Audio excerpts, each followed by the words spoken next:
फैक्ट्रियां तेज चली, खदानों में रौनक आई और भारत की इंडस्ट्रियल ग्रोथ यानी कि IIP 2 साल के हाई पर पहुंच गई। नवंबर महीने में इंडस्ट्रियल ग्रोथ ने पिछले 2 साल का सबसे ऊंचा स्तर छू लिया है।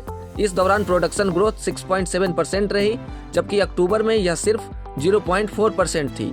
यानी एक महीने में ही इंडस्ट्री की रफ्तार काफी तेज हो गई। इस तेज बढ़त की सबसे बड़ी वजह मैन्युफैक्चरिंग और माइनिंग सेक्टर का अच्छा प्रदर्शन रहा। मैन्युफैक्चरिंग का इंडस्ट्रियल प्रोडक्शन यानी कि IIP में 3/4 से भी ज्यादा हिस्सा होता है, इसलिए इसमें सुधार का सीधा असर कुल इंडस्ट्रियल ग्रोथ पर पड़ा। नवंबर में मैन्युफैक्चरिंग सेक्टर का उत्पादन 8% बढ़ा, जबकि पिछले साल इसी महीने में यह 5.5% पर था। वही माइनिंग सेक्टर की बात करें तो इसमें भी तेजी देखने को मिली और इसका उत्पादन 5.4% बढ़ा, जो कि पिछले साल नवंबर में 1.9% था। हालांकि इलेक्ट्रिसिटी सेक्टर में गिरावट देखने को मिली और इसमें 1.5% की कमी दर्ज की गई, जबकि पिछले साल इसी महीने में इसमें 4.4% की बढ़त हुई थी। अब अक्टूबर की तुलना में नवंबर में सेक्टर वाइज इंडस्ट्रियल ग्रोथ की बात करें तो मैन्युफैक्चरिंग ग्रोथ जो कि अक्टूबर में 5.5% पर थी, वो नवंबर में बढ़कर 8% पर आ गई। माइनिंग ग्रोथ जो कि अक्टूबर में 1.9% पर थी, वो नवंबर में 5.4% पर आ गई। इसके साथ ही अगर इलेक्ट्रिसिटी ग्रोथ की बात करें तो इलेक्ट्रिसिटी ग्रोथ में गिरावट देखी गई। इलेक्ट्रिसिटी ग्रोथ जो कि अक्टूबर में 4.4% पर थी, वो नवंबर में -1.5% पर आ गई। अब बात करें अगर प्राइमरी गुड्स ग्रोथ की तो अक्टूबर में प्राइमरी गुड्स ग्रोथ -0.6% पर थी, जो नवंबर में 2% पर आ गई। यानी इसमें साफ तेजी देखी जा सकती है। कैपिटल गुड्स ग्रोथ की बात करें तो अक्टूबर में कैपिटल गुड्स ग्रोथ 2.1% पर थी, जो नवंबर में 10.4% पर आ गई। इंटरमीडिएट गुड्स जो कि अक्टूबर में 2.5% पर थी और नवंबर में बढ़कर 7.3% पर आ गई।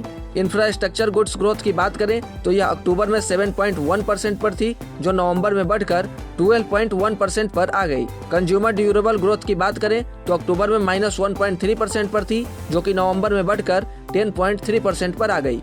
कंज्यूमर नॉन ड्यूरेबल ग्रोथ की बात करें जो कि अक्टूबर में -5.2% पर थी और नवंबर में बढ़कर 7.3% पर आ गई।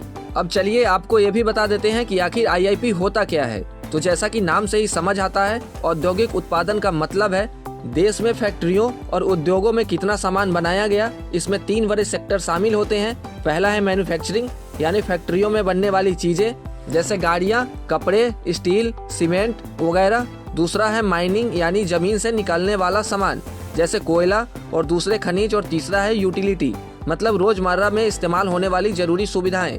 इन तीनों सेक्टर में मिलाकर जितना भी उत्पादन होता है उसी को औद्योगिक उत्पादन यानी IIP कहा जाता है और इसे इंडेक्स ऑफ इंडस्ट्रियल प्रोडक्शन से नापने का काम किया जाता है। बता दें कि इस पूरे IIP का 77.63% हिस्सा मैन्युफैक्चरिंग सेक्टर से आता है। इसके अलावा बिजली, स्टील, रिफाइनरी, कच्चा तेल, कोयला, सीमेंट, प्राकृतिक गैस और फर्टिलाइजर, इन 8 बड़े उद्योगों के उत्पादन का सीधा असर IIP पर दिखता है। ऐसे ही तमाम अपडेट्स और शेयर मार्केट से जुड़ी तमाम जानकारी के लिए आप बने रहें गुड रिटर्न्स डिजिटल के साथ।